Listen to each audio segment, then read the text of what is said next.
Welcome again on easy explore pharma. आज हम लोग डिस्टिलेशन का पार्ट 4 कवर करेंगे, fractional distillation. Part 1 and part 2 में मैंने डिस्टिलेशन के थर्ड टाइप तक बता चुकी हूँ, आप देख सकते हैं, लिंक डिस्क्रिप्शन बॉक्स में दिया हुआ है।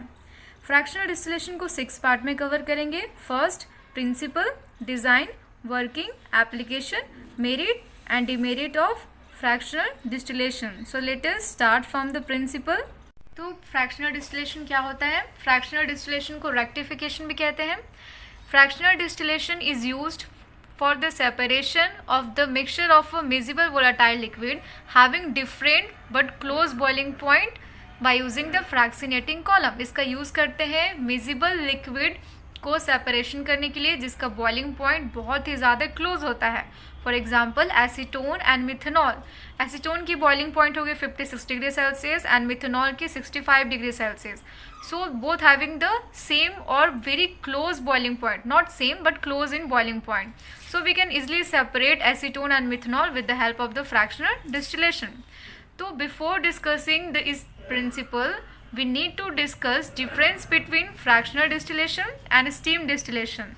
स्टीम डिस्टिलेशन में क्या होता है कि कंडेंसेशन से हम लोग को डायरेक्ट कंडेंसेशन से प्रोडक्ट मिलता है, लेकिन फ्रैक्शनल डिस्टिलेशन में क्या होगा, रिकंडेंसेशन से प्रोडक्ट मिलेगा। मतलब कंडेंस्ड लिक्विड वापस से हीट होके वापस से कंडेंस्ड होगा, देन हम लोग को प्रोडक्ट मिलेगा। तो यही डिफरेंस है steam distillation and fractional distillation में।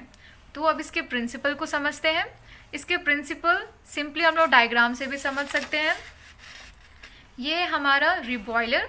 रिबॉयलर में अगर फीड है, फीड को जैसे ही हीट करते हैं तो वेपर के फॉर्म में बाहर आएगा लिक्विड।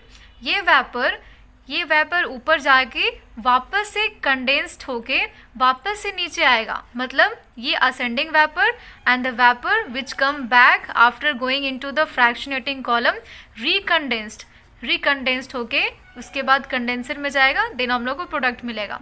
यही इसका मेन प्रिंसिपल है। तो let us start its principle. It is based on the principle that condensed vapor are again transferred to the round bottom flask where they undergo condensation. When this vapor descend, it come in contact with the ascending vapor. देखिए ascending और descending vapor का क्या concept है। ये जो vapour ऊपर जा, ascend मतलब क्या होता है, ऊपर जाना, और डिसेंड मतलब क्या होता है, नीचे आना।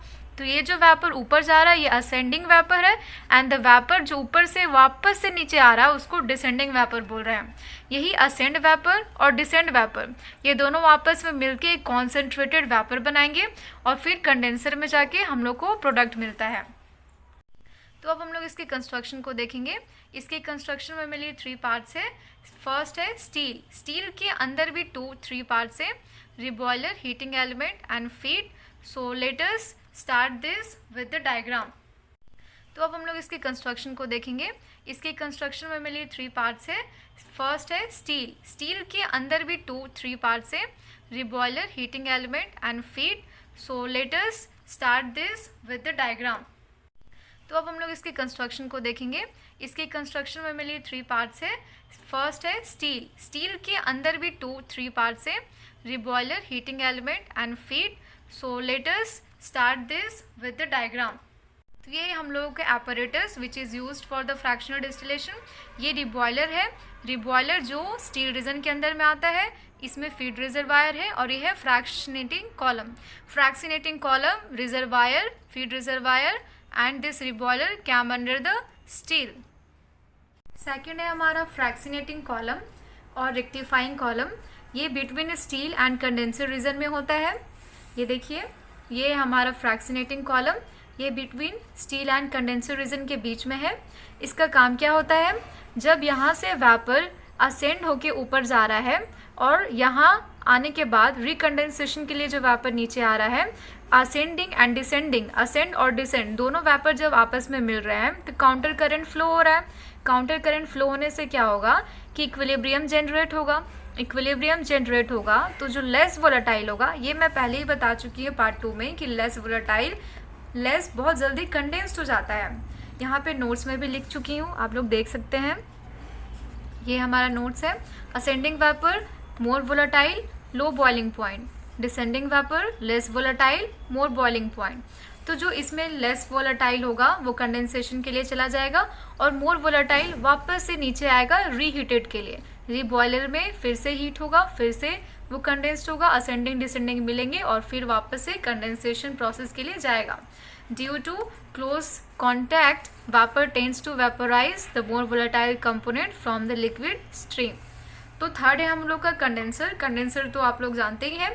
Condenser ascending vapor condensed in the condenser, a fraction of the condensate is returned to the column. This is reflux. reflux क्या होता है?